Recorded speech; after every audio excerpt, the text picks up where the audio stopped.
3 വർഷങ്ങൾക്ക് മുമ്പ് യൂട്യൂബിലൂടെ ശ്രദ്ധിക്കപ്പെട്ട തൂമ്പ എന്ന ഷോർട്ട് ഫിലിം സംവിധാനം ചെയ്യുന്നതിലൂടെയാണ് ശ്രീരാജ ശ്രീനിവാസൻ എന്ന സംവിധായകനെ മലയാളികൾ ശ്രദ്ധിക്കുന്നത്. മദ്യാസക്തിയുള്ള ഒരു കുടുംബത്തിന്റെ വിഷയം ചർച്ച ചെയ്യുന്ന ഈ ഷോർട്ട് ഫിലിം ശ്രദ്ധിക്കപ്പെട്ടു. ആ ഷോർട്ട് ഫിലിമിൽ ആകർഷനായാണ് ശ്രീരാജ ശ്രീനിവാസന്റെ ആദ്യ സിനിമ സംരംഭമായ പ്രാവൻകൂട് ഷാപ്പിൽ താൻ അഭിനയിക്കാൻ എത്തുന്നതെന്ന് ബേസിൽ ജോസഫ് ഈയിടെ പറയുകയുണ്ടായി.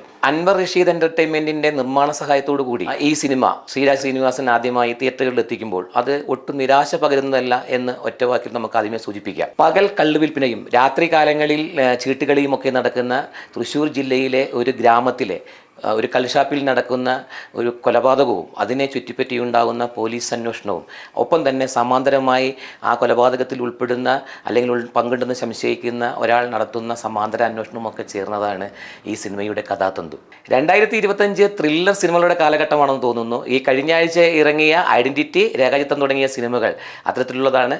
ഏതാണ്ട് അതേ ജോണറിലുള്ള മറ്റൊരു സിനിമ കൂടിയാണ് പ്രാവൻകൂട് ഷാപ്പ്. കൃത്യമായ ഒരു തിരക്കഥയിൽ ഊന്നി നിന്നുകൊണ്ടുള്ള വ്യത്യസ്തമായ അവതരണ രീതിയാണ് സംവിധായകൻ ഈ സിനിമയിൽ സ്വീകരിച്ചിട്ടുള്ളത്. ചിലപ്പോഴൊക്കെ വളരെ സീരിയസ് ആയും രസകരമായ നർമ്മമുഹൂർത്തങ്ങളിലൂടെയും ഒക്കെയാണ് സിനിമയുടെ സഞ്ചാരമെങ്കിലും അതെത്രമാത്രം സാധാരണ പ്രേക്ഷകരെ ആകർഷിക്കും എന്ന കാര്യത്തിൽ ചെറിയ സംശയമുണ്ട്. മലയാള സിനിമ ഇപ്പോൾ ബേസിൽ ജോസഫിന്റെ പിന്നാലെ ഭ്രമണം ചെയ്യുന്നത് പോലെയാണ് തോന്നുന്നത്.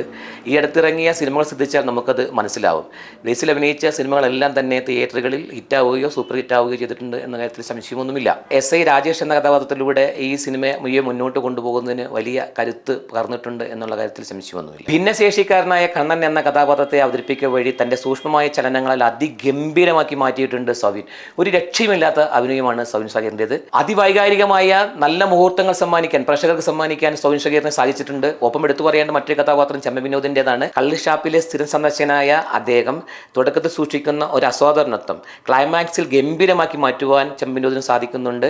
പ്രേക്ഷകരെ ഒരേ സമയം ചിരിപ്പിക്കുവാനും ഒപ്പം നൊമ്പരപ്പെടുത്തുവാനും അദ്ദേഹത്തിൻ്റെ അഭിനയത്തിലൂടെ സാധിക്കുന്നുണ്ട്. നായികയെ കൂടാതെ 1-2 സ്ത്രീ കഥാപാത്രങ്ങൾ മാത്രമേ സിനിമയിൽ വന്നു പോകുന്നുള്ളൂ. നായികയായ മെറിൻഡയെ അവതരിപ്പിക്കുന്ന ചാന്ദിനി ശ്രീധരനാവട്ടെ കേട്ടൻ 10 പോലെയുള്ള സിനിമകളിൽ നായികയായിട്ട് വന്നിട്ടുണ്ടെങ്കിലും അവർക്ക് വളരെ മൈലേജ് നൽകുന്ന ഒരു കഥാപാത്രമായിരിക്കും മെറിൻഡ എന്ന കാര്യത്തിൽ സംശയമൊന്നുമില്ല. ഒട്ടും ലാഗില്ലാത്ത വിധം സിനിമയെ മുന്നോട്ട് നയിക്കുന്നത് ഷൈജു ഖാലിദിന്റെ ക്യാമറയും വിഷ്ണു വിജയിന്റെ സംഗീതവും ഒപ്പം ഷെഫീഖ് മുഹമ്മദിന്റെ എഡിറ്റിംഗും കലാസംവിധാനവും ഒക്കെ ചേർന്ന ടീം വർക്കാണ്. സിനിമയോട് നീതി പുലർത്തുന്ന സംഘടനവും കഥാപരിസരവും ഒക്കെ മികച്ചതാണ്. നല്ല ഒന്നാന്തരം ഒരു ട്വിസ്റ്റോട് കൂടിയാണ് സിനിമ അവസാനിക്കുന്നത്. പ്രാവൻകൂട് ഷാപ്പിലെ കൊലപാതകത്തിന് വിശ്വസനീയമായ ഒരു കാരണം കൃത്യമായി ചേർക്കുന്നതിനാൽ സിനിമ തിയേറ്ററിൽ ആളെ കൂട്ടും എന്ന് തന്നെ നമുക്ക് പ്രതീക്ഷിക്കാം.